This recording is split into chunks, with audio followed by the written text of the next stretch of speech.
Yeah, check 1 2, check 1 2. Is this mic on? Is this mic on? Hey, listen, man. It's the one and only trendsetter DJ Sense, and you're listening to CockTales. Dirty discussions with Kiki and Medina Monroe. Yeah.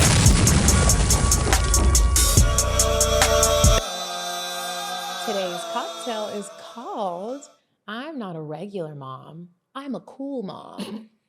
The ingredients you need to make this are 2 ounces of gin, a half ounce of lavender syrup, a half ounce of fresh lemon juice, some edible lavender buds for garnish, and you're going to shake the gin, the lavender syrup, and the lemon juice with ice, strain into a chilled martini glass, garnish with edible lavender buds for the fragrant finish. And that is I'm not a regular mom, I'm a cool mom.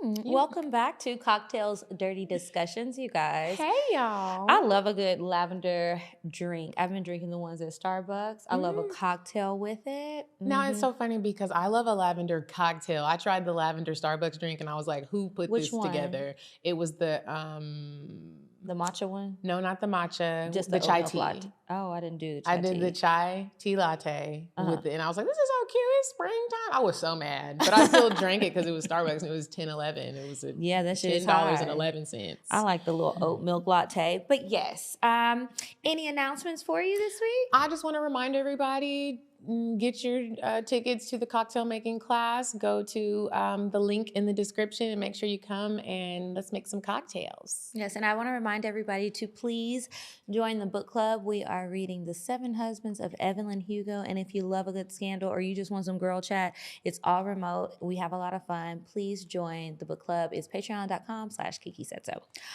This week we do have a guest, so we'll skip the catching up and do that some other time. So this week I would like to welcome Ariel B to the show. How are you? I'm good. Thank you so much for having me. Thank you for coming. This was Thank so you. last minute, but I love a little last minute get together. I do. Shout out to Carla. Yes, yes. Shout out to Carla, the excellent podcast producer. Yes. Now, Ariel, you have a show. It's called This Too Shall Pass Podcast. I do. Tell us a little bit about it before we get in your business. Okay, so you can find me on Instagram. The Instagram for the podcast is This Too Shall Pass Pod. And it basically is just that, this too shall pass. Mm-hmm. So I tell triumphant stories, testimonial stories, and then hopefully to encourage someone that's maybe in it currently. Because when you're in a dark space and it's just you, or maybe you don't have a good community or foundation, walking alone in the dark is scary. Mm-hmm. And if you can sometimes hear the story from somebody else's perspective or build community out of something you think is ugly, I can look up to you. It's like a mentorship, unasked. I think every girl wants to be encouraged. Everybody wants to know, hey, I'm not a bad person because I made a mistake. Mm-hmm. Or I can make it out of this if I make the right decisions. And sometimes, I don't know, I think representation is important. Definitely is. And if you can see it at the end, this too shall pass. It's all temporary. And tomorrow's always another day. Yeah, so. Exactly. Amen to that. So before we get into today's topics and weird sex and all of that good stuff, we are going to play a little game with you. Okay. It's called I'm Curious to Know. It's actually a discussion card game that Medina and I created ourselves. Ooh. And so there's a ton of questions on there. And as you'll see today, you can play with your bae or you can play with your homegirls. Got it. It's just a nosy game. Mm-hmm. Okay, you want to go first? Yeah, so I'll go first. Okay, Ariel, I'm curious to know, have you ever recorded yourself or been recorded having sex? Yes. I thought you were going to say no. I want to say no. My soul tells me I should have said no to that question. But if we're going to be honest, the answer is yes. I know that's right. That was my last question. The answer is yes. Yes. Okay. Next one. I'm curious to know, what was your relationship like with your parents? I'd say twofold. Mm-hmm. I think growing up, it was great. And I was told it was good because I had some family members that had less than me. So it was always like, you live good, or you have a nice house, or you have a nice car. So even though it was normal to me, I don't think kids appreciate it when they're in it until you're told it by somebody else. And then 2016, so I have it tatted on my arm, I went to a family gathering and I figured out that I was adopted and I was not their child. Oh, wow. So that kind of pulled the rug from underneath me, and it was hard to be upset because I had a good life. Mm-hmm. I think it would have been easy for me to like cuss everyone out and flip all the tables and be the ghetto black girl at the family reunion if I grew up in foster care, if I got raped, if I never had a family. If, my birth certificate said warden of the state, baby A, like just female, that was it. I had no name. I had nothing. My intentions of my birth mother was never to keep me. But I was still hurt because I felt like I was grown enough and someone should have sat me down.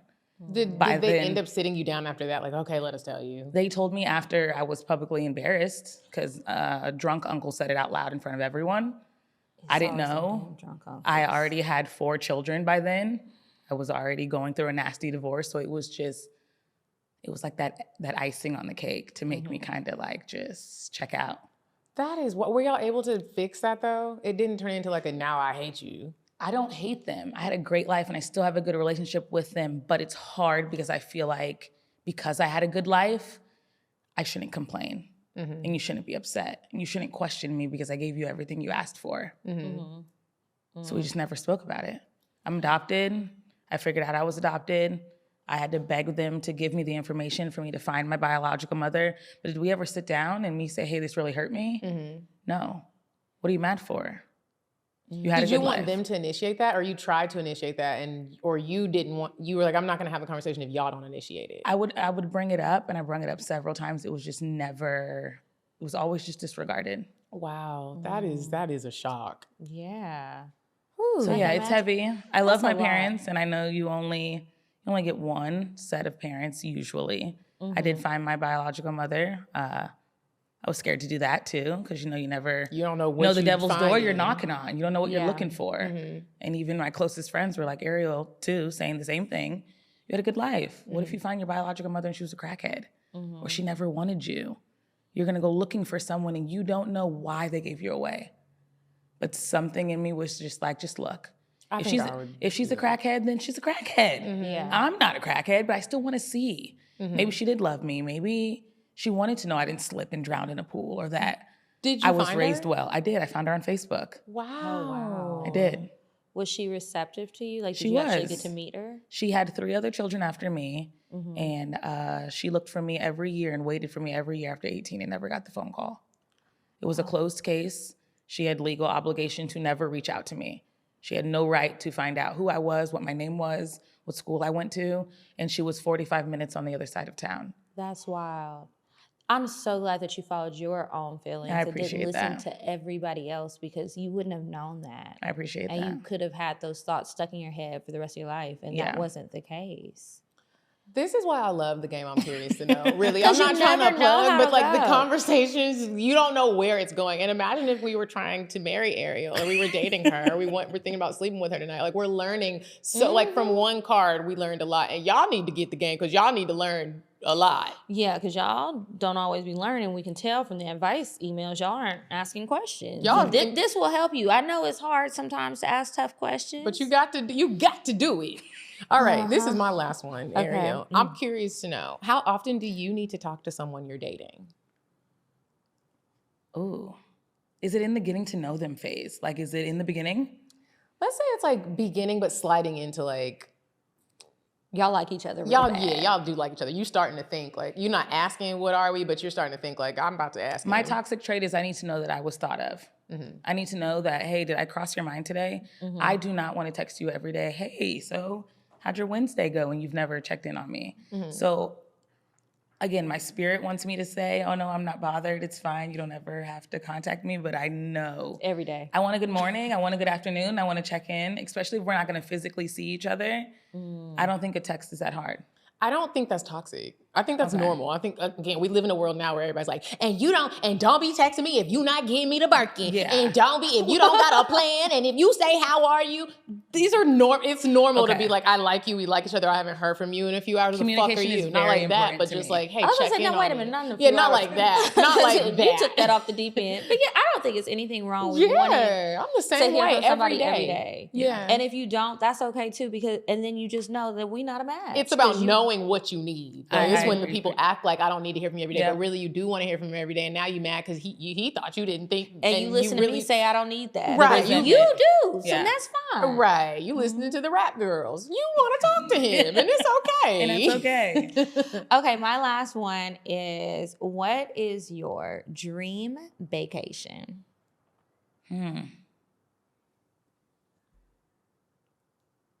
I don't know. And that's probably really sad to say. It's not sad. I mean, the world is a big place. There's so many experiences you have. I don't even think that's it. I have never left Orlando, Florida. That's where I'm born and raised. I have 5 kids that literally keep me strapped to the ground with their activities, their life. I don't think since my divorce I've taken a second to ask, what do I want? Who am I? What does she like to do? Singular as a person, as a woman, as an individual outside of being a wife, a mother, a friend, a sister, a daughter. Who is she by herself? I've been a mother since 10th grade. I have no idea who I am. Wow. Well, I really hope that question, you ask yourself dream vacation and dream just vacation. Yeah. A break from your everyday life. I'm sure you'll miss the kids, and that's a lot. Like, you got to still have time for you. So I've never met you guys before, and I'm happy that I'm here, but this is the first time I've ever left and there's no kids with me. That's why you don't know what to do with yourself. This is a lot of free time. Now, how long are you in town? 2 days. You want to go twerk something, smoke a little hookah? Or just eat a little dinner, have a little afternoon lunch. If you do, we can do something. Okay, I'd like to do that. Yeah, and I ain't got no kids, and neither does she. I have a dog. I got a dog. I got a puppy. Yeah, we just have dogs, and that's it. They're very similar to kids, if you were wondering. Yeah, but you Without the can't leash. just, sometimes I forget about my dog and leave her places. But Yeah, so, mine is at home by herself, and she's 7 months. If I did that with a real kid, Prison. I'd be in jail. my yeah. dog, she didn't have dog food for a week because I didn't have time to go get dog food. But what I did PETA? was I boiled her some carrots and rice. This what we got today, baby girl, and she did love it. They eat that. That's in the dog They like food. it. Put a little chicken broth on it, and it was struggle meals for her, but she did it. I also want to let you know, I this is not an ad, but I think that people need to do more group travel, especially if you've never traveled before. I host different trips around the world with a group called Paradise and Vibe, and we host a lot of workshops about women who don't know themselves yet. We're all on this journey of getting to know ourselves at different stages of it. People who haven't been away from their kids before and they feel trusted to come with this group and just have a good time, get spiritual, learn about wellness, do a little yoga. So I'm gonna DM you some of the information because I think you would really enjoy it. And I'd if love you had to to bring your kids, you really could bring the kids. I don't want to. Leave them babies She at gotta home. have time for her. Mama gotta have a life too. I appreciate that. So do you have any more I'm curious to know questions? No, we can move on. I want to get into the good stuff because I know that you have such an interesting life. But before we do, we are going to move on to weird sex. So if you guys have been listening or watching this show for a while now, you guys have,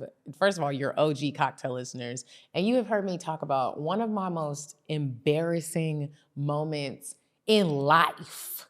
And I can't even believe I shared it with y'all. It was the time that I thought I was gonna be a video vixen, and I was supposed to be the main girl in one of Yo Gotti's music videos.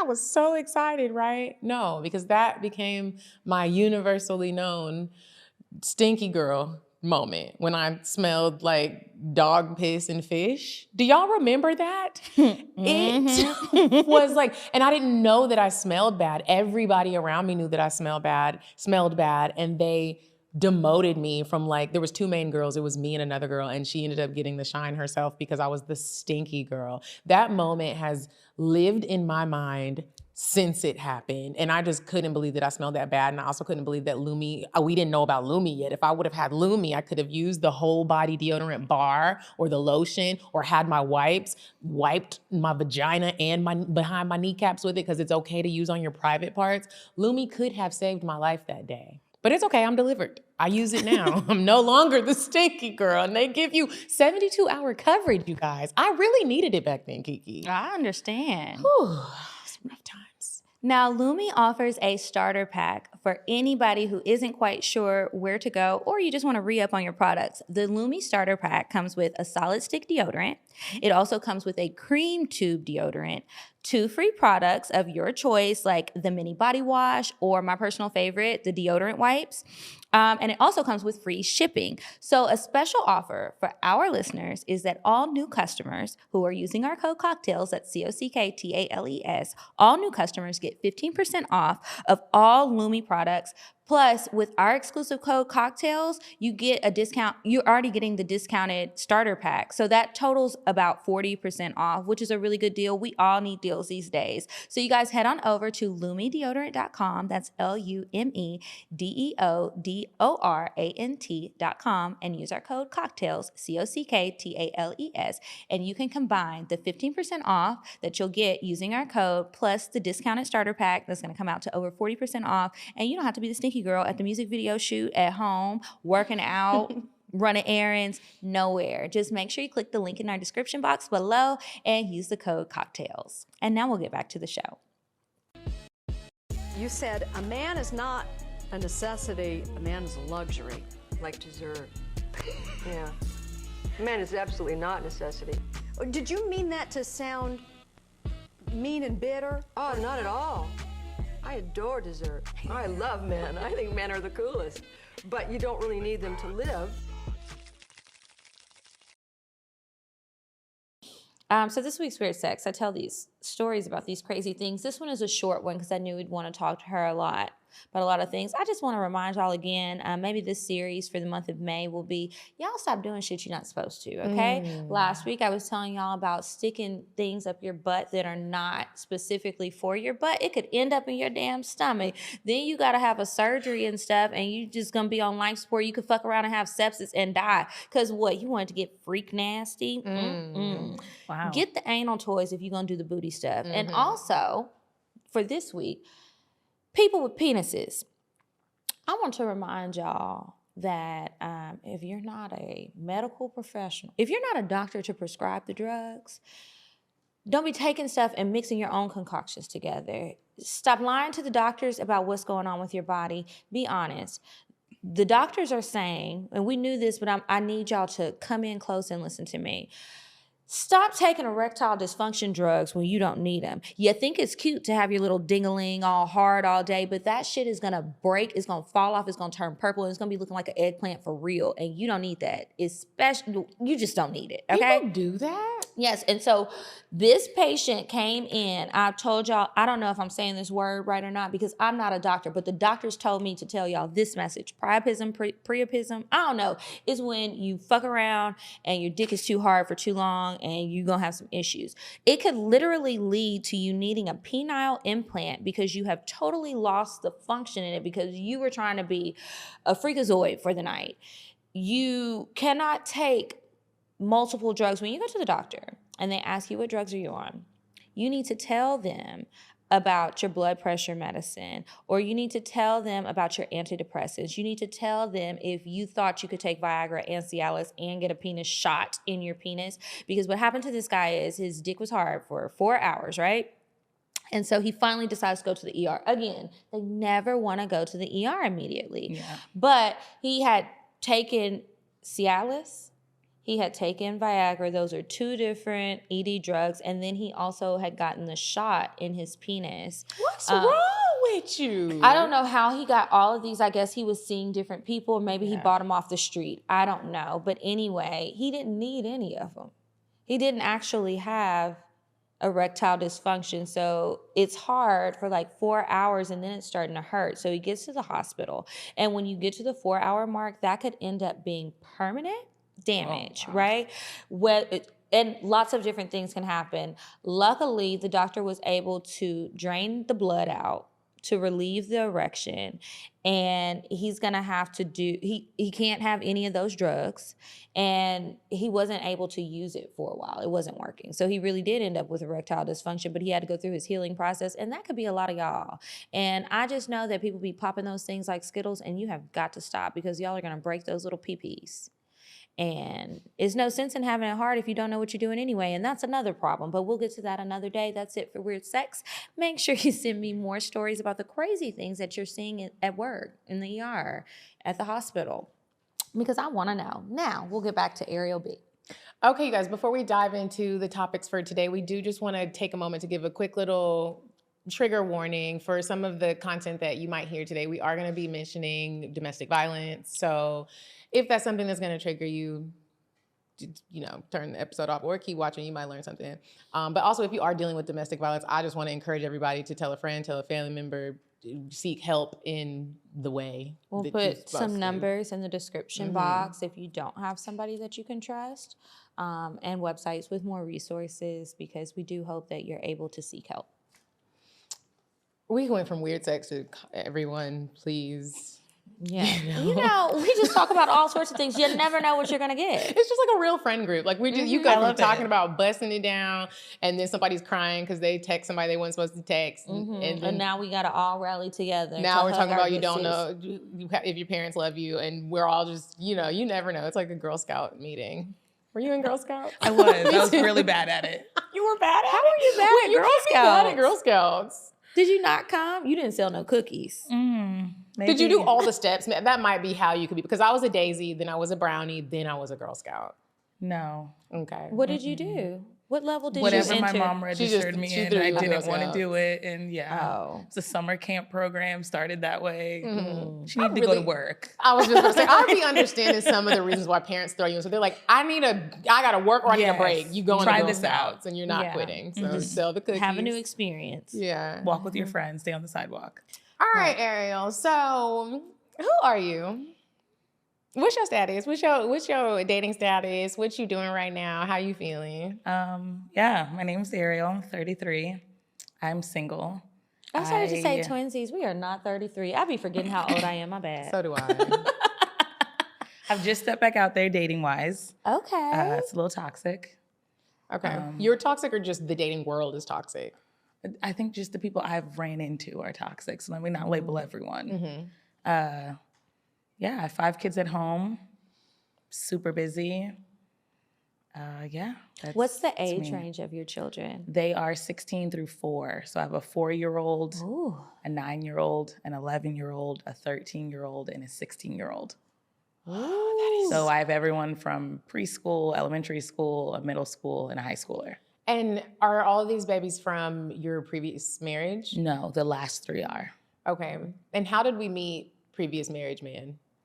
Previous marriage man was met, I guess by default. Maybe an inner problem of not being okay being by myself. I can definitely say I wasn't probably mentally in the space to entertain anyone at the time. I was broke. I had a 2-year-old, a 1-year-old, and I just didn't want to sit with the rejection. So maybe he was the first person that kind of paid me a little bit of attention, and I ran with it. How long did y'all date before you got married, and how long were you married? TJ and Haley. Haley is 13, Terrell is 11. And they have different fathers. And so Terrell was born in March. We were married in May. So maybe a year. And then how long were you married? 5. 5 years. Yeah. And I like when we're hearing people's stories about like marriage and like life in that marriage and the things that happen. I'm like a journey person. I want you to like take us on a journey. So you meet him. You already have 2 kids. You date for a year, get married. You're married for 5 years. What was that experience like? So this was my first time ever on a digital dating platform. So I don't even remember what it was called. Was it Plenty of Fish? Yes. Was it like a blue fish or a purple fish? I don't know the color, in bubbles. It took me one time to use Plenty of Fish, and I said I wouldn't. They need to have a lawsuit against them. It's like it's red flags on there. I tell you, the people profile get mad, pictures. but I hear so many stories. So it definitely started on Plenty of Fish. Then we met up in person. At the time, I didn't have much, so I think when you don't have a lot, you don't really judge other people. Like now, I feel like I'm a little bit more judgmental. Like, do you have the basics? A car? Do you have a home that you That's what I was about to lock say. your door by yourself? But then it was like, I live with roommates and my cousin. I didn't really care. Did you live alone? Or I were lived you at with home. family? I had just had my daughter at FAMU. So I finished that semester and I moved back home. So I was home now with a 2-year-old and a 1-year-old. So I was living at home. I didn't have my own place either. So when we dated, it was just fun. We were out, it was drinking, we were at the bars. We had a lot more unprotected sex than I'd probably like to admit. It was just fun. What did you like about him besides the fun? Anything? Now that I look back, I think hindsight is 20/20. There was no substance there. There was no goal aspirations. He didn't have a great job. He didn't live alone. He didn't have an apartment, barely had a job. It was just, I think we both were very unhappy, and misery loves company, and it was just, we crossed paths at the right time.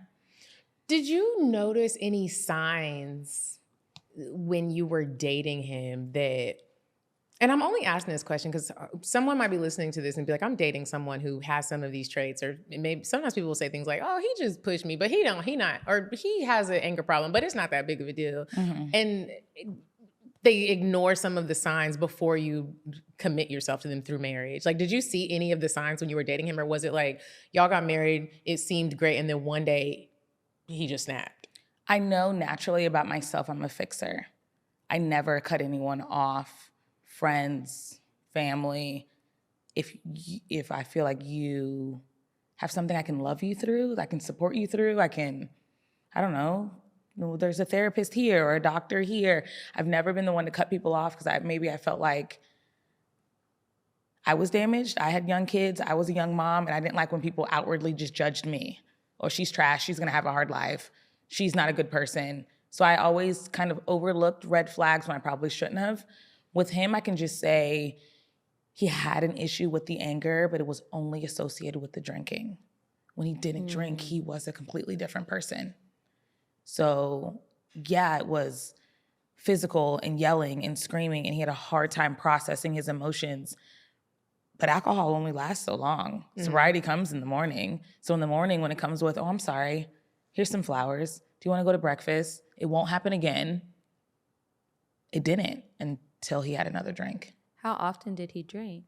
It got worse over the years. At first, he would drink out of the house. I missed that phase where everyone like got into the alcohol or maybe smoking the weed. As younger kids, 18 through 21, I was a parent.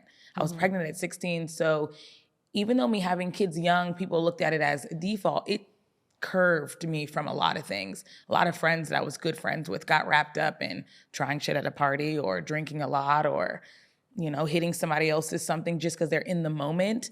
I didn't have those moments because I was at home. So I never, even to this day, I barely drink. I don't smoke weed.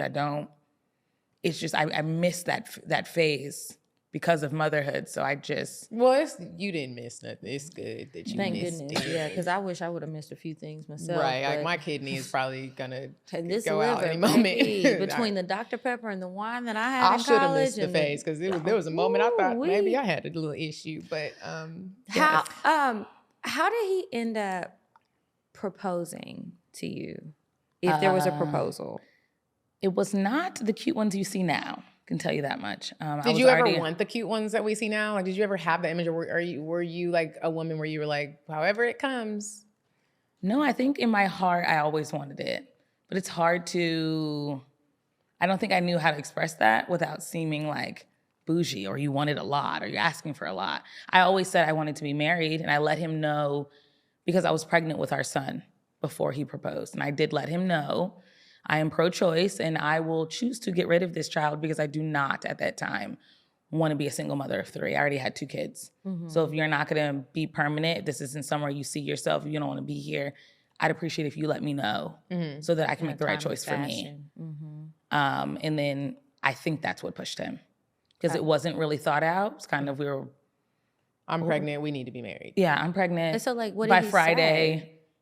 Oh, I got you a ring. Will you marry me? And it was just like, okay. And that was it. Did your family like him? My family liked the embarrassment he took off of me. What do you mean? Because you already had the kids. And nobody else was a single mother. That's wild.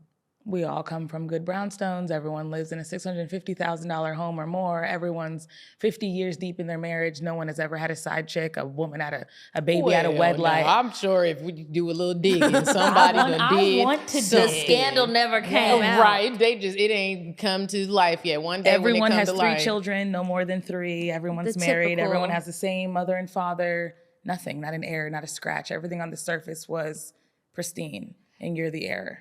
Now, I had another question about the drinking because that was something that you said you let get by.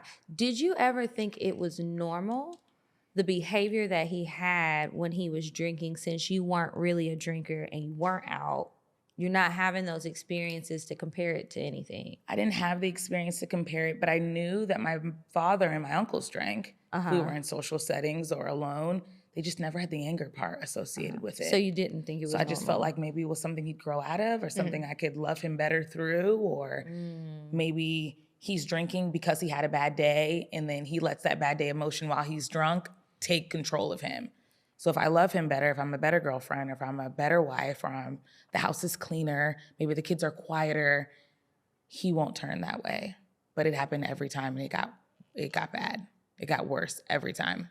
When did you start to realize the drinking was an issue? Thanksgiving.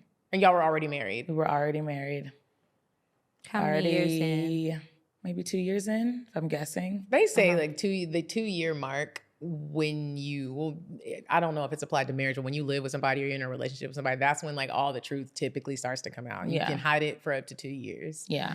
It was a 2-year mark for me. A lot happened that year. I remember we went home to see his family for the first time, and his sister, I'll never forget, was like, doesn't matter where you run or who you date, you'll always be a woman beater. And I let that kind of just graze. She said that in front of you? She yelled it out At of Thanksgiving. his New York window. No, when we went home to visit his family. He hit me for the first time for real Thanksgiving with my family. When you say for real, it was like a square up punch you in your face. It was, I'm driving on the 408 in Orlando, Florida. He hit me so hard that I dropped into the ditch to pull back onto the road. Black eye, broken rearview mirror. Like my head hit the glass window. Now let me ask you this: when his sister made that comment, how does something like that go past? Where were we at mentally with it? Because those are a lot of words, and they're important words. Yeah, I think it is very important now. Hindsight again is 2020. Right. People who have family that is alive, and that family cuts them off and does not speak to them, dig. Why? I say dig this all the time. Dig. Do not take what people say, oh, I just don't get along with him. I moved here to better myself. Why are you here? Yeah, why are you the only one in you your the family problem? connected to you? Right. Are you the problem or is it them? Right. Because why it do you could have be them, 30 but it's probably plus you. family members in New York and no one calls you? No one looks for you? What was the reason he gave? Because he wanted to better his life? I better myself. Everyone there's not doing nothing. I'm moving on with my life. I say this a I lot came here to on start this show. over. It is very important, especially when you are thinking about starting a life with somebody, marriage or having kids. I say this all the time. Meet them people's families. Meet the family. And if people have estranged relationships with certain family members, specifically mom and dad, you got to dig. Because I need answers here. Am I going to become a part of this legacy? Right. I need to know what's going on. I can't just take you for face value. Right. I need to know why don't nobody fuck with you. Right. And if we get to the end of it and it's like, oh, okay, like they are like that. But normally that's not typically the case. It'd be like something happened and you just don't want to talk about it. Yeah. But I do think the family dynamics, especially in the Black household, hopefully, at least in my home, it's changing. I was raised in a household where people said, what happened in this house stays in this house. You don't talk about our business in the street. It doesn't matter if you and your sister are fighting. When you leave this door, you guys are best friends. You fight at home, not in public. Yeah. So I think people are very used to hiding the shame or hiding their business with family. And maybe in adulthood, it's just second nature to not talk about it. But at 19 and 20, I should have been taught or maybe exposed to it a little more. I didn't think about it. Now looking back and now moving forward, I don't mess with anyone who has a living mother, grandmother, father, sister, and no one talks to you. That's a problem to me. Because I feel like now as an adult, you should be able to work through problems, especially with good communication. I don't care if you guys all go to therapy. You don't have to get along per se, but there should be something there. You don't have to have family dinner every week, but when you call this person, you're blocked, that's a problem. Wow, I'm just happy to hear you say those things because I'm in this dating world now. It is a lot of toxicity going on, and people need to hear stuff like that. That's not normal. Yeah, dig. So if we go back to his house that year that we went up north for the first time, again, I don't leave Florida for nobody. I was gonna say you don't even leave. I don't leave Florida at all. So I was pissed at the 18-hour drive it took to get to New York. First of all, y'all drove with 4 young children. The oldest was like 4. I was sleep deprived. Titties were leaking. I was tired. My back was hurting. Oh, you were pregnant. I'd just given birth, like maybe two months ago. Oh, my parents want to see the kids. And in my head, I'm like, why don't those two healed vaginas travel this way? Right. Why are we going? It was cold. Anyways, we got there. And I had never seen these people besides my wedding, ever. So it was never like, hey, we got married and like we switched off Thanksgiving. It was nothing like that. It was my family or no one. So it was 2 years in. He was like, oh, my mom wants to see the kids. It was the summer. Let's just make a trip out of it. Again, fine. Made the trip, did the good wife thing. I did not want to do that with all those kids in that car. It was god awful. To get there, it is someone else's home. I'm from the South. I'm very well mannered. I will speak to everyone in the room. I will shake your hand. I will love you. I will sit where I'm supposed to sit, and I will be appropriate. I'm never going to cause a scene in someone else's home. So I just got there, and it was just so weird. We walked in. Everyone spoke to the kids, but like no one spoke to him. It was like, oh, what's up? Did they speak to you? Yeah, they spoke to me. Okay. But to say, oh, what's up to your brother, your son, your mother, and There's no hug he or hadn't embrace. been home in like 5 years. And it was just weird. Yeah. And him and his sister side-eyed each other. She didn't speak. She walked straight past him. Oh, I would have had to have an Oprah moment that night. I'm sneaking downstairs. Sis, can we talk? Because Please. And then I remember me and the kids were upstairs that same night we had got there. I was putting the kids to bed. He was downstairs and him and his sister just verbally started going back and forth. Did she ever try to pull you aside and give you any sort of warning or talk to you alone? No, she did once I filed for divorce. But in the marriage, no. But she was probably the only person when I said, hey, your brother beats me. Her face didn't move. She wasn't shocked. She wasn't dismayed. It didn't catch her off guard. It was like I said, your brother's 35. Yeah, I know. Like, welcome. So did you tell her that at Thanksgiving or this is another time? Thanksgiving was with my family. Okay. I just remember that was the first warning I think I probably overlooked. That was before getting hit, before anything. His sister, he went upstairs to me and he was like, just pack up the kids, let's go. We're leaving. Get the kids, get the car seat. It was like 12 o'clock at night. We had to go get a hotel in the middle of the night. I don't know these people. Yeah. So I'm like softly trying to leave your house. I'm not angry, I'm tired. He's yelling. I'm just getting my kids into the car to get out of whatever's about to erupt. And at the doorway, she yells to him, it doesn't matter where you live or who you date, you will always be a woman beater. That is so crazy. Okay, so she says that. In that moment, do you remember what went through your head? I was scared. I can say it raised the hairs on my neck. It made me wonder. What's going to happen with this? What happened here? Did you hit her? Did you hit your mom? Was his dad abusive? His dad is very old. Like his dad is like 80 and his mother's 58, 60. There's a huge age gap. Was there abuse? Did you ever ask though? I know now that I have a relationship with his cousin, that there wasn't abuse. There was abuse from the dad to the sons. Like when they messed up, the beatings were excessive, to the point that the cousin said sometimes they didn't tell on him because they knew his consequences were more than what was warranted, and they just didn't have anyone at home. The dad would leave. That was his third marriage. He would do what he wanted, and the mother was very young and she was going to go out. So the cousin was just like, if anyone was going to go left, it was going to be that set of cousins. They raised themselves. They cooked for themselves. They came home alone. There was no one there. And when they messed up, everyone knew. You didn't see them for weeks. They were beat, lashes on the back. They'd miss school because you can't go to school like that. So sometimes they just wouldn't tell because the consequences wasn't worth it. Right. Did your children that weren't his, did they like him? Oh, that's hard. My daughter was 1, so she could not speak. Son was 2, so I don't know if he was that much more like verbally able to say it. But I know when Andre got about 5, kindergarten, he would tell me he didn't like him. I remember I came home one day from work and I saw my sweet little boy with a Spider-Man backpack walking away from our home, like angry, just like I'm pouting down the street. And I pulled over, rolled my window down. Where are you going? Where are you going? I don't want to live here anymore. Why? Everything's my fault and I keep getting yelled at. He just had a very short patience. I was a single mother before I filed for divorce.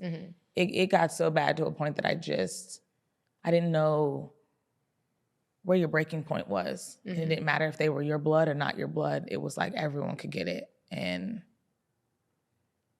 I would say my son is a no. I can say to this day, he's 16 now, and we talk about it. We're open. I try to be as open as I can. I feel like ignorance is not bliss, and I need to let him know his place as a man. No means no in every instance. Do you ever feel concerned? I know I don't know the exact number with the statistics, but they do say, like, you know, if you are young and you grew up in an abusive household, or you experienced abuse, or you witnessed abuse, there can be different behavioral problems or emotional blocks, or they might do the same. A young woman might allow it, a young man might. Or his kids in the future. Yeah, like do you think about that? I do. I can say my son with my ex-husband, I'm more concerned for. I can see, and it's probably terrible to say.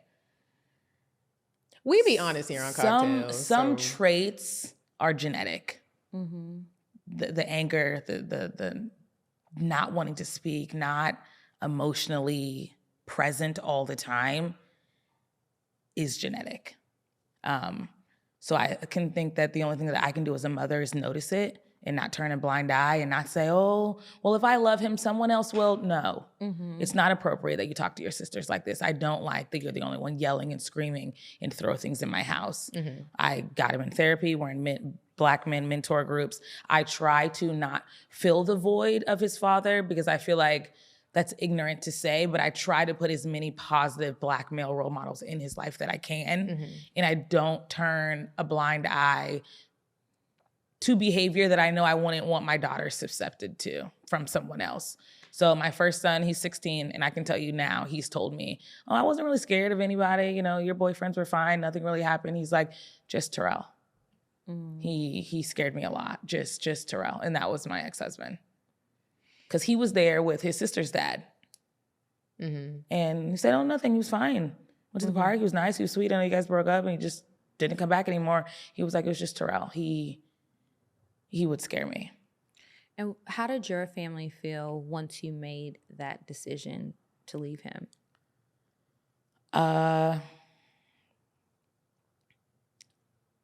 I can't say that they knew everything. I told a lot to the attorneys and the police and things like that. I just let my parents know, hey, I'm filing for divorce. It's not working. So they didn't know about the abuse? I think they started to pick up cues, but they never asked. And a part of me is a little upset that they never asked. I'm a very much so a family girl. If it's Thanksgiving, I will be there. If it is Christmas, I will be there. The family trips to the beach, I will be there. And when I got married and I stopped showing up and I didn't come around anymore, when you saw me in the summer and it was 90 degrees and I had a turtleneck on and no one asked. That's the thing that's so important, that like with stories like this, I hope that people take, like, you might not be in a situation, but ask people questions, like be nosy with certain things. Yeah. Like I only had one good friend who would swing by my house and she would tap on my glass and she would say, I would open the door, I'd lie, oh, it's going good, everything's good. She would look at me and she'd be like, I know you're lying to me. And I'm gonna show up tomorrow at the same time, okay? Are and y'all she still would just friends? show up, yeah. I love that. You need people like that. friends like that. That's gonna check up on you while you in here lying, and we know you might I know need help. you're lying. Yeah. We And know you you're need that friend that's going to be annoying about it and just continue to stay there and never like she didn't judge me. disassociate. She didn't make me feel bad. She didn't disappear. I'm here for you. She showed up all the time and she would just sit. So how did you decide to leave? I would say he kind of left us. We argued really bad one night and he slammed the door and he left and he never came back. I wasn't working. I had 4 kids at home under the age of 4. He was the only breadwinner. He worked 2 jobs.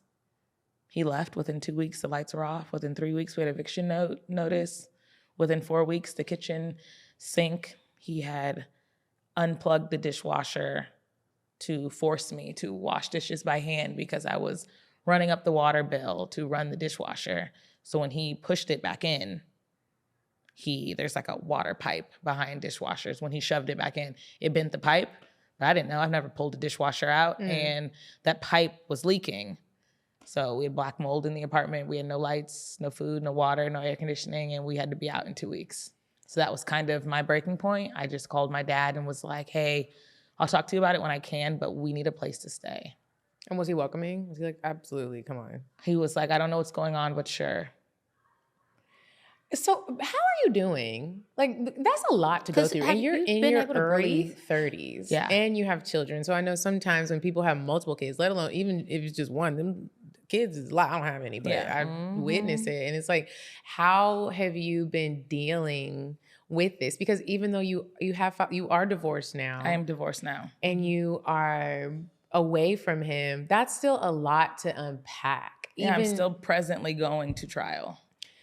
That's a lot. Yeah. And so like I asked like how are you handling it mentally, emotionally? Like how are you doing this? And then how can you consider dating right now? I say I can consider dating. My daughter is 9, so we began separating when she was like 2. Didn't get finalized, so she was like 5 or 6. Still going through some legalities now, but I've taken the last 6.5, 7 years to really process myself and go to therapy and disassociate some responsibilities that I thought were mine, like loving him better or doing things better would have fixed it. I had to really relinquish control and just say, hey, those were his actions and that's not associated with me. Yeah, I had to pour into my kids and pour into myself, and I got into a good women's group at my church, and I started to tell my story online, and yeah, I've just really, for the last 7 years, I haven't been with anybody. Yeah. So when you said, dating experiences, are you talking about years and years ago before the marriage? What do you mean? Like you were saying, you've had some bad experiences with dating. Oh, Some of that's these people were recently. okay. So at what point did you feel like I can do this, or what made you interested in dating again? Even with working on you, it's like, I think it's because I love my children. I think that's so hard because I hated who I was in my marriage, but I love my kids. That's so like hard to say at the same time. But yeah, I hated my marriage. I hated who I was in that marriage, but I like the fruit of my labor from that marriage. And I can say that, I just love my kids. I pour into my kids, and I disassociated a lot of responsibility of his actions that were on me. And I did get a lot of help from domestic violence shelters. We went through a bunch of programs. I had to go through domestic violence. I had to go through mentorship groups, a lot of therapy. So I think stepping out there was just a cognitive thought, because I do think we deserve to be happy. I do think I deserve to be loved. I do think I don't want to die alone. And the only way to do that is to leave my kitchen. Like, I have to step outside of my door. And when I started not hating all men because of what my husband did, I kind of started to feel like I would be okay. Because for a while I did. I hated everybody. The entire concept of marriage and loving someone unconditionally to the point that you are unrecognizable to yourself in the mirror was nauseating. And I don't think that anymore. That's good, because you shouldn't think that. Yeah. If you were in a situation that wasn't good at all. Yeah. But that doesn't mean the next one is like that, as long as we're learning our lessons. Right. And applying them to. And asking the right questions. Asking the right questions and investigating somebody, just like somebody would do. I would hope somebody would do the same thing to me. Like, They look into you before they give you a job. right. Why we would don't we look do into it? people before. There's someone that you're And talking about. jobs don't last always, but No. if we're supposed to get married, I just want to know, how did you figure out you could trust yourself? That is still something I actually struggle with. I think it's very paralysis of the analysis. Overthinking is kind of something I do a lot. So I don't know if the trust is there, because I pause, but I'm grateful for the pause. I pray about a lot of things before I move. And I will entertain, but I can't say that I'm like 100% you're a good man. Just I take your time definitely am with going to it. dig. I'm going to ask questions. I'm going to take my time, and I'm not going to make I'm not going to allow anyone to make me feel like I have to rush because you like me. I need to make sure that I would be safe with you and my kids would be safe with you. So for the meantime, we are going to stay right here in Chili's until I feel okay. Speaking of Chili's, shout out. How about last week? Last week, this is crazy. I wasn't going to tell nobody, but since you went to said Chili's? I went to Chili's on a hot day. My boyfriend was like, you want to go to Chili's? I said, Chili's? You got some sizzling fajitas? No, I didn't get no sizzling fajitas, but I got their Southwestern egg rolls and I Yes. dipped them in the ranch. Oh, I love it. It wasn't nobody up in Philly's in Chili's, and it was some little gnats flying around. But we sat at the bar. He had a Hennessy margarita. It was $6. I had a margarita. It was $4. Had a headache after, but it was fun And cheap. and cheap. We went looking ugly, hoodies on. I had slippers. No on. one will see you in No there. Slippers I had on. Slippers on. Nobody was. It's the in new there. Well, not the new Walmart, but they be going in there however they feel. Yeah. It was. We wow. ate a little edible and Oh gosh, you It really was turned that so- date up. It was so much fun. It was All right, by him. Shout Y'all out got people in Chili's. Chili's cutting right? up. Y'all better go. Y'all be talking about them cheap days. It's cheap. Have a little bit of fun. A lot of people are talking on social media right now about single moms dating, and it's such a controversial It is. topic right now. Some people are like, y'all don't need to be thinking about dating, you need to be taking care of kids. And then the moms is like, we gonna date because we got pussies that need to be assisted. And so I be hearing both sides of it, but I do want to know, like, what are some things that you think people should pay attention to, though? Because I do think when you have kids and you're dating, the stakes are higher. You got little babies that you are supposed to protect. Yeah. And so, yes, we want love, and yes, everybody deserves love and to have fun. But what are some things that you look for maybe in a man that would be like, okay, I could maybe see him even being around my children? I would say we got to circle back to the family. I need to know that you have some roots to something. I don't like just leaves that roll down the street. Where are the roots? Where are the branches? Where are the trees?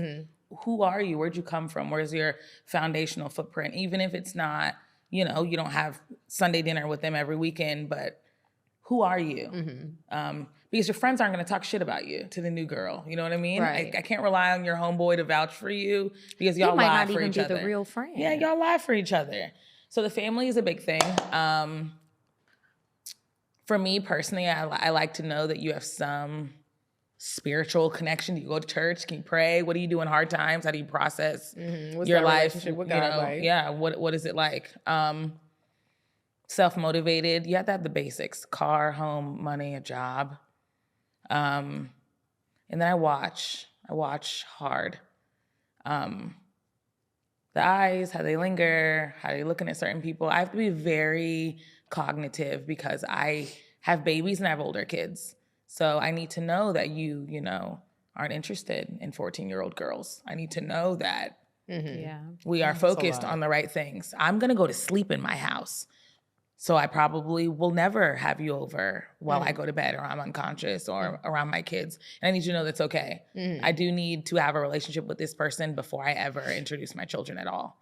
And some people take that very offensively. That's wild. Really? That is so wild to take Yeah. that offensively. Like, I'm not ready for you to meet my kids yet. I don't care if it's 3 years. I think I would appreciate that because it means that you are taking this serious. Yeah. Like what? I want to take you because That I would would be a then red say something flag. like, oh, I can't. I have football practice tonight. I have a dance recital and a parent-teacher conference. I'll call you tomorrow. Oh, I'll just go with you. No, you won't. So I think the offer is like, they think that's going to get them in the door. Like your kids are important to you. So I'm going to act like that's very important to me because I want to be around you. But I know it's not important to you because I barely like going to ballet recitals. I know you don't want to be there. Even if it is important to you, no. Yeah. Like, we're not there yet. We're not That's there a yet. lie. Like, that's a lie. There was a guy that I was dating and he had a son. And I was very like, I'd let him know I don't want to meet your child. Not in a rude way, like I don't Right. like kids. I love kids. Right. But I also think that there should be like a standard, There is. a process, like an organized, well thought out process Yes. to introducing someone you're dating to your child. Like when Right. you decide to have a romantic relationship with somebody, whether you're getting married or you're just dating, that person can fuck up your life. Yeah. Or they can make it better. Or they can really mess it up. Yeah. And so whether you have kids or not. And so I was like, I don't want to meet your son. Yeah. And it was uncomfortable telling him that, but I was like, you're not about to put me in the environment with the baby and I don't feel comfortable with Right. it. I don't want to meet your child. He was offended. He kept trying to push the child on me. And that alone had me looking at him like, I know you're not my person, because I don't want to be in a relationship with someone that thinks it's okay to just have everyone that you're dating around your children. That is weird to me. Yeah.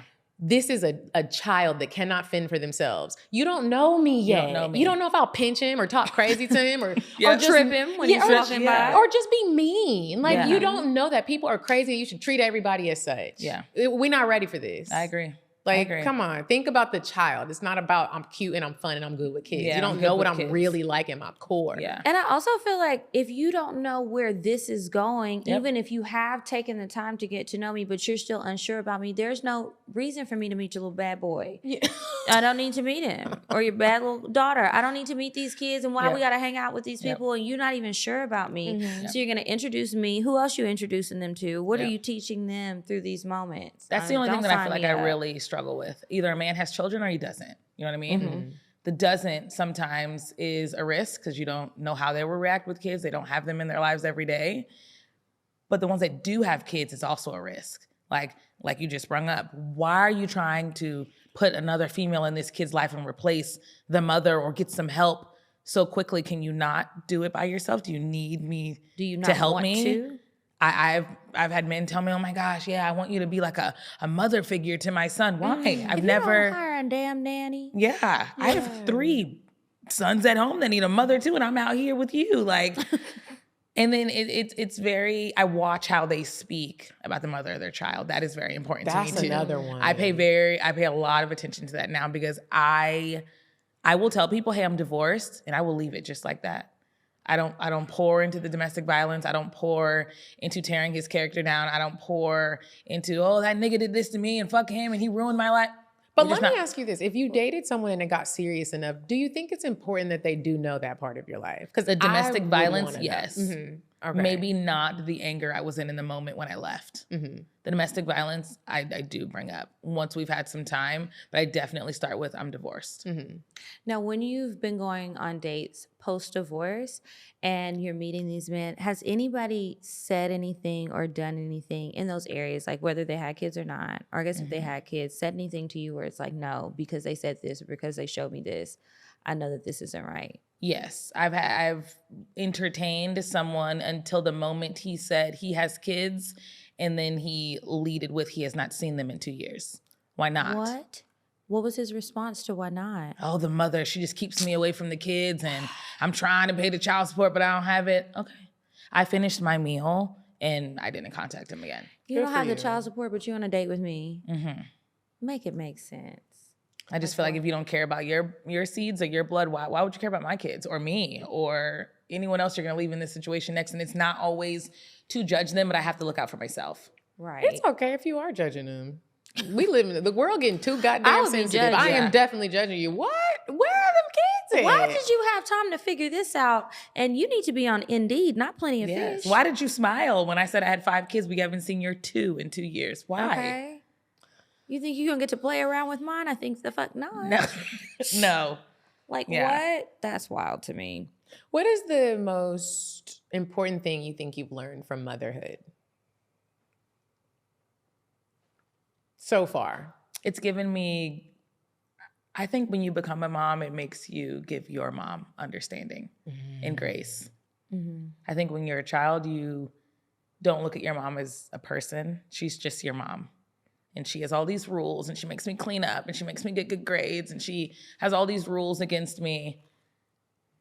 When I became a mother, and they say, oh, one day you'll see. You damn sure will. And it is selfless. It is a lot of dedication. It is, you can lose yourself in being someone else's mother, and it is so temporary. You pour yourself into these little people so that they're good people, but once they get a sniff of independence, they're out, and they rightfully have that right to do so at 18.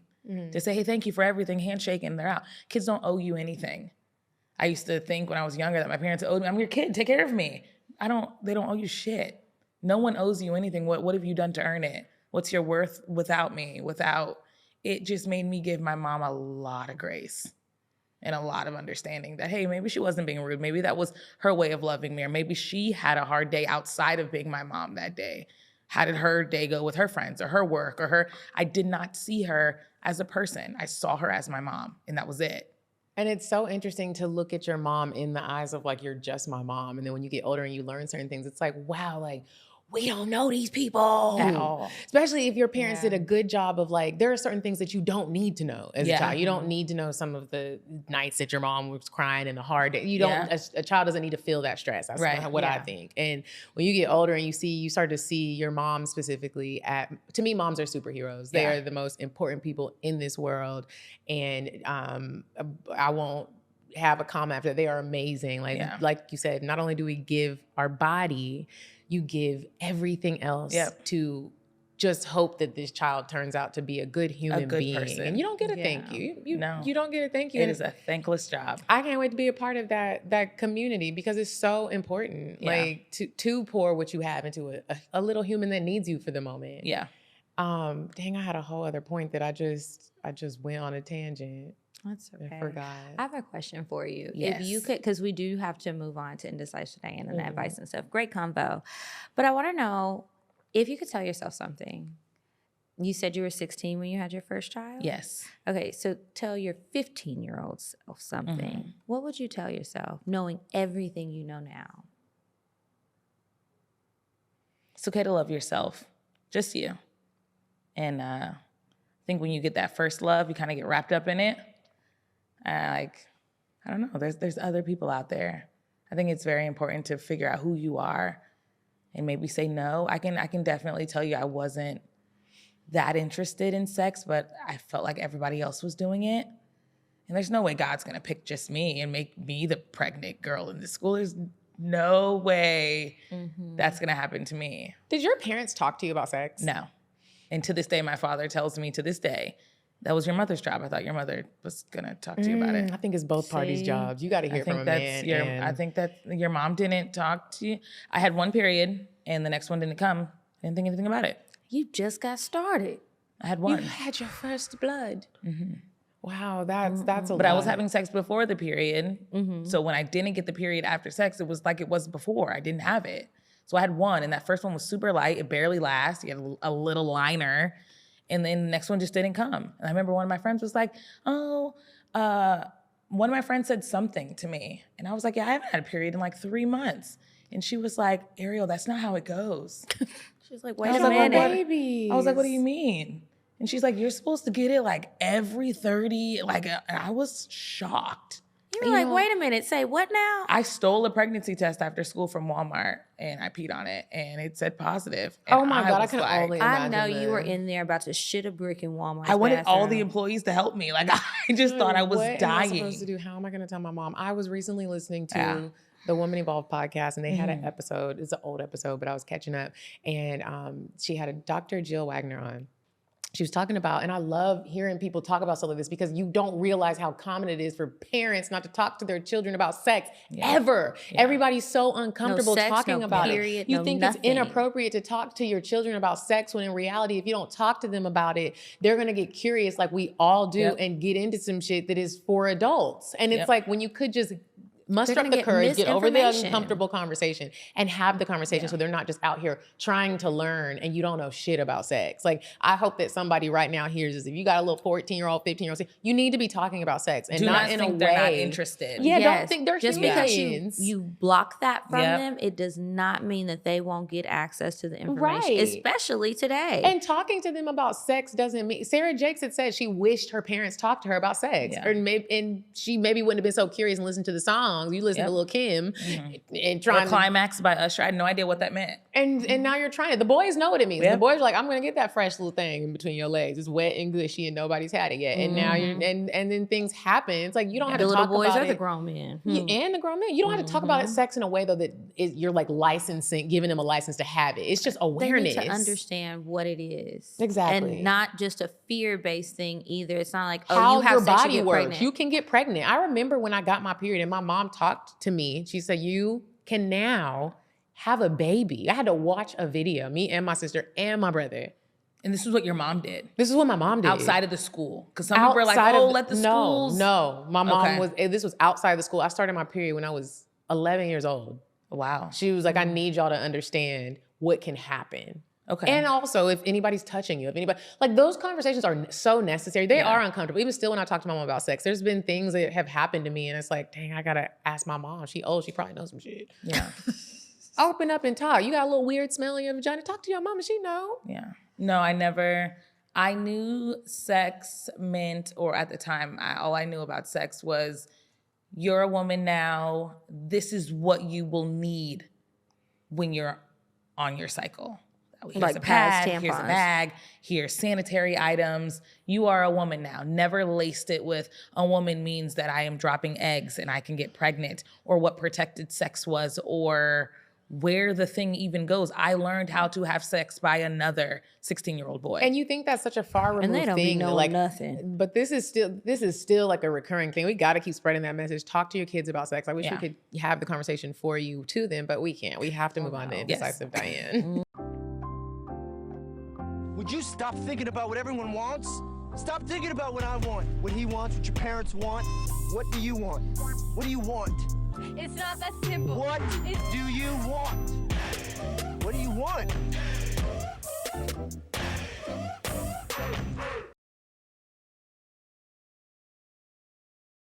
Hey, ladies and gentlemen. So this weekend, this Saturday, May 18th, if you live in Atlanta, don't forget our girl, Coffee Bean Teen, aka Medina Monroe, is hosting her very first cocktail making class, powered by Spirit and Soul, Mobile Bar Company, and Paradise and Vibe. There's only 2 seats left, so make sure you head on over and get your tickets if they're not already sold out. This is the perfect date night.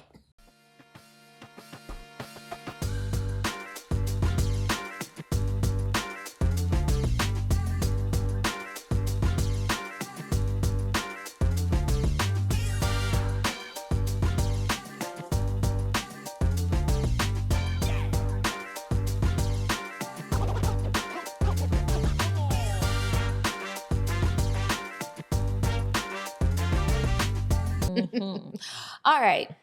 So we are back from Indecisive Diane, and it's time for the advice. And we still have Ariel B here with us, and she's going to help answer some of your questions. Make sure if you have a question that you want us to answer on the show, you email us, advice@cocktailspod.com. And I think we only have one, right? We only have one. Okay. And this young lady has titled this advice letter, Y'all, am I tripping? I love when people send questions like this. Like you were just like, am I the one who's wrong? Am I the problem? Let's see. You're probably not, but let's see. Hey, y'all.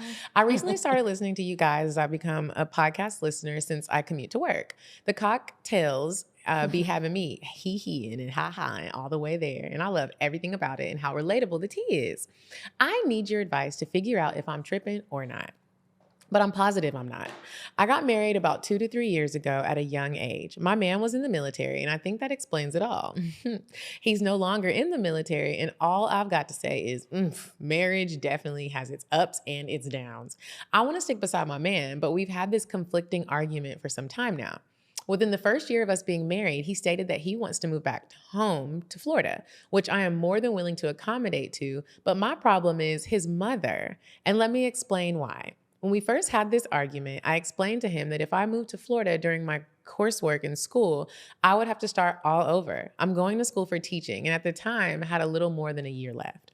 He said, that's okay, we can wait till I was finished, but we got into the argument of him saying we will move to Florida with his mom and then to use his military bill to buy her a house and continue. Buy her a house. Mother, Wait a minute. do y'all have a house? Like, what's the plan? Okay, I love your mama. Happy Mother's Day, but we got to get to buy her a house and continue to stay with her until we can get our own. Mama's got to know their place, but that's a whole other story. Okay. I immediately said, no, I'm not moving in with your mama. And he sees it as not supporting his plan. I explained to him, I already know how he is, and it's no hate towards his mom, but we would be living with his mom forever. And that is nowhere in my plan. Mind y'all, she visited us for Thanksgiving one year and rearranged my whole kitchen. She put that in all caps. Like she lives That's really here. disrespectful. But these be the things you need to look at. Even these things. It's like, are you going to check your mama? Yeah. It don't sound like he's trying to buy her a house. His mom is in the relationship.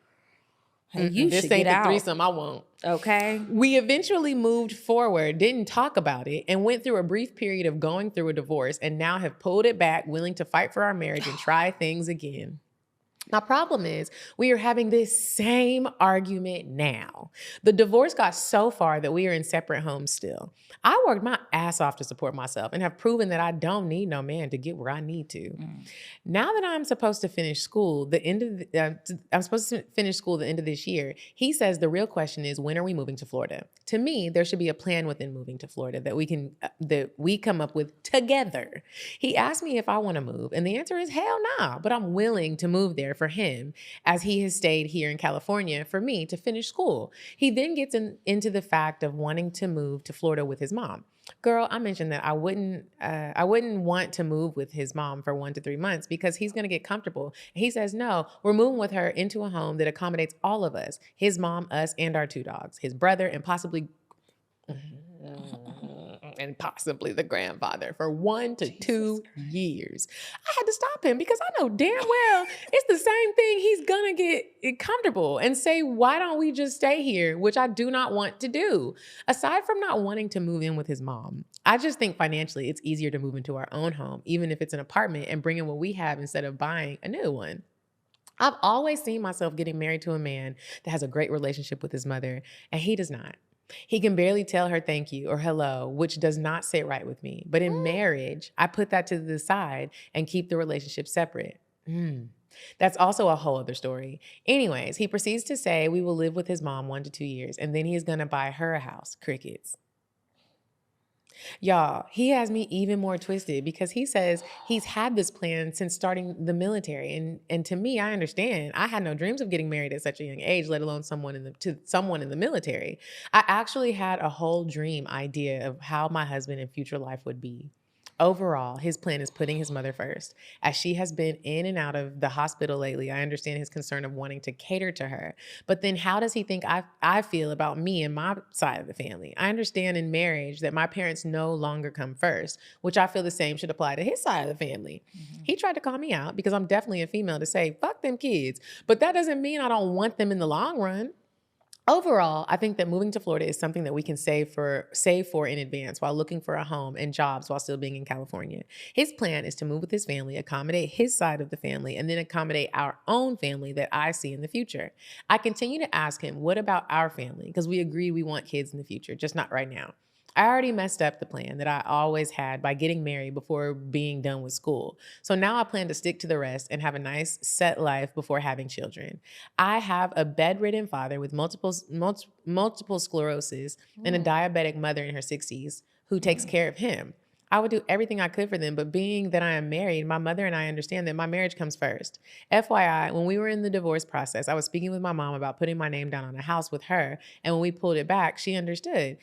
She understood that could no longer happen because marriage comes first. So y'all, tell me if I'm tripping, which I definitely don't think I am, but his plan is built as a single man.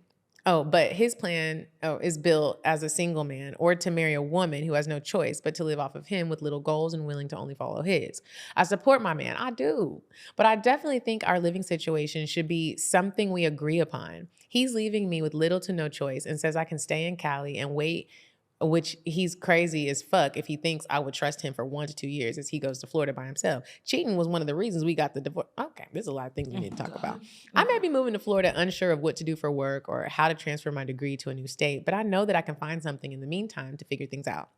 I think we can better his plan so much more. And again, his plan would work if he were still single, but he's very adamant about moving his mom out of the projects, which I have no problem supporting, but there's other ways he can go about it, like potentially getting us an apartment and finding her one as well out of the projects, but paying a portion of her rent, co-signing her apartment or something. Y'all, please tell me, am I tripping? Don't you co-sign that damn apartment, Don't bitch. you do that. Don't do it. First of all, what she need a co-signer for in the projects? Don't them apartments be dirt cheap? She said he can move her out of the projects instead of buying don't do the that. house. What's gonna happen is, because this whole time he's been talking about we're gonna get your mama house using the military stuff. I'm thinking the mama got some money, but the military has better deals on the home, so that's why you're trying to go about it this way. She don't have nothing for herself. So he wants to buy his mom a house using your new degree income and whatever he's got going on and his military benefits and sell you a fucking dream. He's trying to sell you a beach in fucking Idaho about having a house of your own and all of this other stuff. And then I'm thinking that these issues that she's spelling out in the advice are what caused the divorce. And then you tell us it's cheating and he think he about to go to Florida. Girl, you need to proceed. Mash the gas on that divorce. I don't think that he's not bending. You're writing us about bending on everything that you've worked for, the things that you want, the things that you know don't make sense. You're telling us you don't trust this. You don't believe this. Follow your gut. If you were looking for somebody to tell you you not tripping, it's me. I don't think you're tripping. It's not okay for him to expect you to basically cancel all of your plans and go solely on his plan. That doesn't make sense. If y'all can't buy yourselves a house now, how you gonna buy somebody who don't have anything for themselves, a home, and then expect them to be able to upkeep that home and then y'all get another one? No, the whole family gonna be living in that house. And if I can speak to Florida, if you're trying to come to Florida with just a teaching degree and it's not collegiate, you're not gonna get paid that well. You're not going to get California money. And that GI Bill he's trying to use to buy his home, you will have to be a first-time homeowner co-signing in that home with your mother-in-law for 5 years minimum before you can get your own place. So when you use military benefits in the state of Florida to buy a home, you will be locked in that home at a fixed mortgage rate for 5 years before they can apply for something else. Now look at God. We didn't even know that. I didn't know that about Florida, but I'm currently getting my real estate license and I knew a few other things. I want to just add to it also, sis, because I am someone who am like, I love marriage. I love when people responsibly get married. Yes. You do all the vetting, all of it. Because I do think there are a few things that you maybe skip, but it's okay. We all make some bad decisions. I didn't finish school, bad decision. But we gonna be okay. We gonna be okay. I think that I'm not gonna tell you to get a divorce. You are not tripping. However, I don't think you should go to Florida with him. If you don't want to get a divorce right now, tell him to go. Tell him to go. You see how he maneuvers without you. You stay where you at and you finish doing what you're doing. Stay focused, queen. Because that sounds like a recipe for disaster. I want to know, how was the mother living alone in the projects, but she listed a lot of other people. She said the brother and the grandpa and who all is there? This is a cycle. There was a lot of people that didn't have a place to live. And why aren't they working? To take care of themselves as adults? And another thing that I think is a red flag just about relationships in general, when there is a issue that arises in a relationship, and it is like something that needs to be talked about in a very detailed way, and this conversation might keep coming up. If we can't communicate and we get to the bottom of it, not just like, we're not gonna talk about this, what we're doing. That's not how you have a healthy communication with something where we both don't agree with this and it's a life-changing decision. Yes. You're literally uprooting yourself. Yeah, and it's like you're being smart with thinking about some of the downfalls of you. It's not even like you're moving to a better situation. You're moving to be a part of Willy Wonka and the Chocolate Factory. Remember when all the family was in the bed? In one bed. In that one fucking bed. With the feet. I remember the feet. Sharing a chocolate bar. Like, why are you going to Not even no damn noodles. No. Not fucking even ramen chocolate. noodles. You can freak up some noodles. I put some green peppers, onions, little chives, cilantro, egg. What else are we doing? Something. Like, you gotta, I'm not trying to get in your relationship, but since you invited us to, he's not a good decision maker. Those are things to pay attention to in women and in men. If you're deciding to build a life with him, that's the most important decision of your life, my nigga. And then another thing I just thought about, she was saying something about his relationship with his mom. At first I thought that they were overly close, like giving a little Oedipus complex going on right there. But then it was like, you don't really like her. They don't So speak. what kind of relationship is this to where, because I feel like it's really coming from the mama, or are you trying to get this love from your mom, and you think if you give her this stability and you try to love her into loving you back, because maybe she was never a very welcoming, loving mother, that could be an issue too. But all of that shit, you can work it out a different way, but getting this house, that ain't it. Yeah, this is sounding crazy. Please don't do it. I hope you didn't already do it. I hope not either. I hope it's not too late. Please No, I don't hope sign she no heard papers. this. No.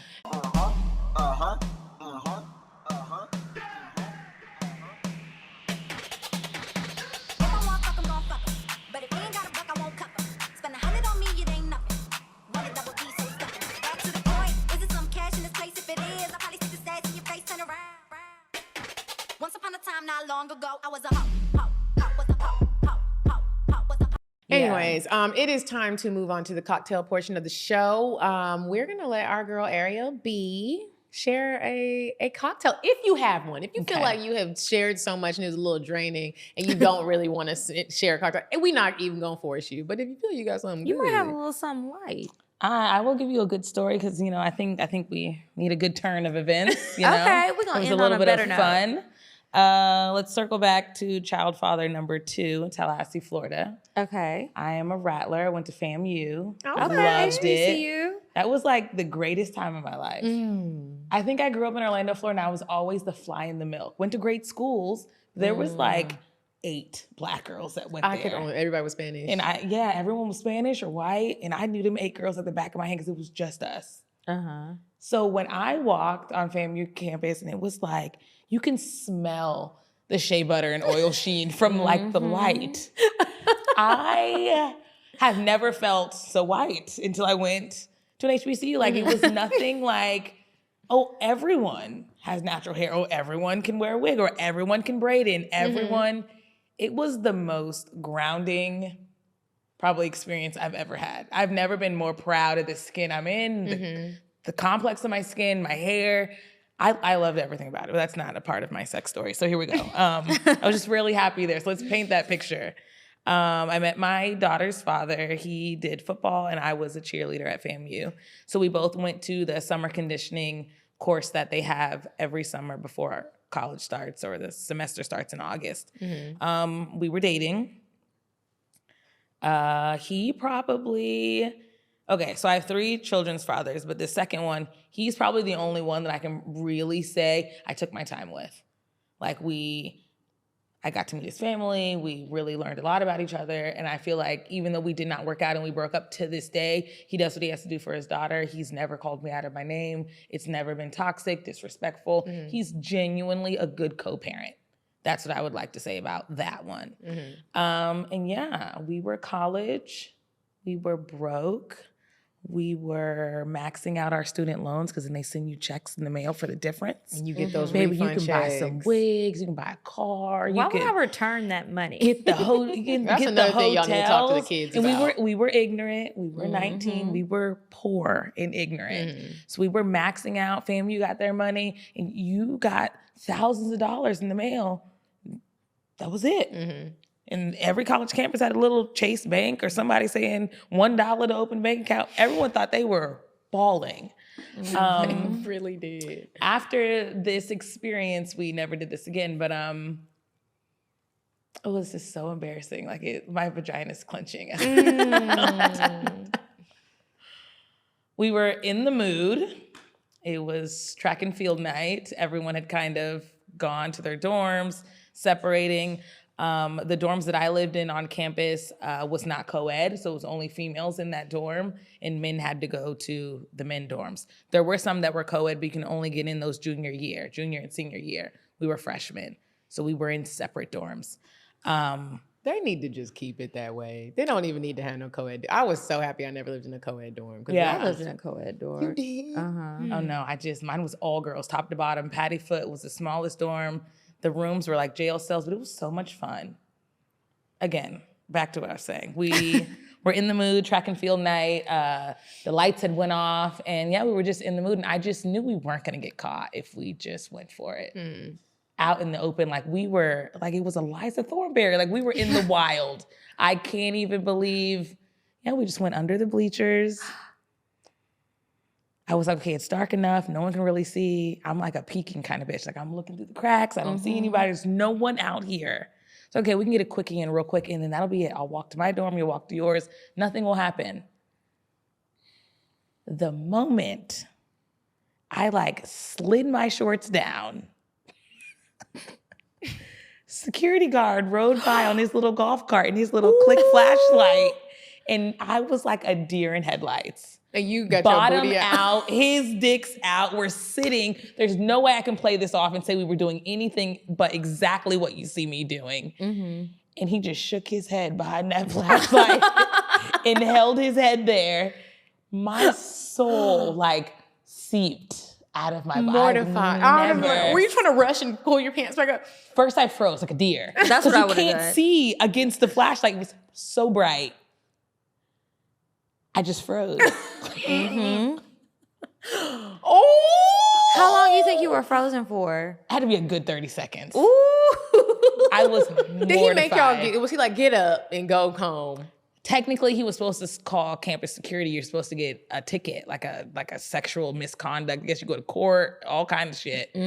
He was a salt and pepper old man. He just shook his head behind that flashlight and he said, don't do this again. Like he kind of lectured me in that moment as I'm pulling up my bottom in my shorts. He's now zipping up his zipper and he is now The children. the father that I needed in that moment, shaking his head.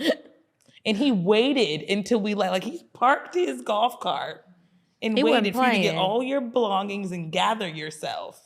And you walk that way and walk that way, and then he moved his golf cart.